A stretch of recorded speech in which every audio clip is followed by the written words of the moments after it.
It is time to turn toward artificial ecology.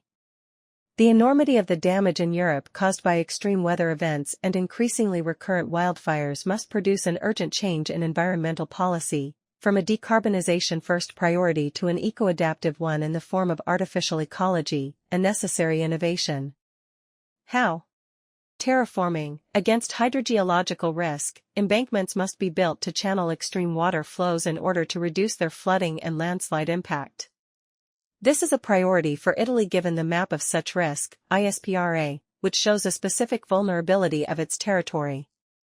To this must be added a strengthening of coastal defenses against hurricanes, also in the long-term perspective of rising sea levels. New cycle of fresh water, its quantity must be increased, and the distribution system must be closed for efficiency and safety, as well as the availability of large reservoirs to use precipitation peaks during drought periods for agricultural irrigation. I would prioritize desalination plants with a gradual investment criterion that gives priority to areas most likely to be exposed to drought risk. Extended microclimatization. This means equipping every residential, commercial, and productive area, as well as places of high social attendance, with controlled climates. To which I would add very light wearable thermal systems integrated with exoskeletons for activities during moments of extreme heat and cold.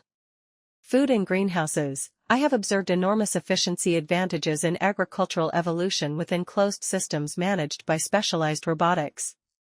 And then the most difficult thing in terms of public consensus, ecogenetics for strengthening natural systems against diseases and adverse environmental conditions. Let me simplify. Do you want the persistence of that specific forest or the possibility that a forest exists? An eco-conservationist would probably say, let's save that forest. An eco-innovator, to say that we must modify nature in a strengthening sense. An eco-negationist, there is no need for change. Who is right? The answer should not be based on ideology, but on data. Almost all eco-scenarios show an environmental discontinuity that makes conservation illusory and eco-negation false. And eco-salvation via decarbonization? Even if it were a solution, it is not being pursued worldwide, except in the EU, making its applicability unlikely, as decarbonization scientists themselves warn. However, artificial ecology implies an energy production progressively higher in the coming decades, about 125 times today's average, a result achievable by maximizing alternative sources, particularly nuclear fission and then fusion, and minimizing the use of fossil fuels. Therefore, eco-adaptation via artificial ecology is the most realistic solution, also to progressively drive decarbonization.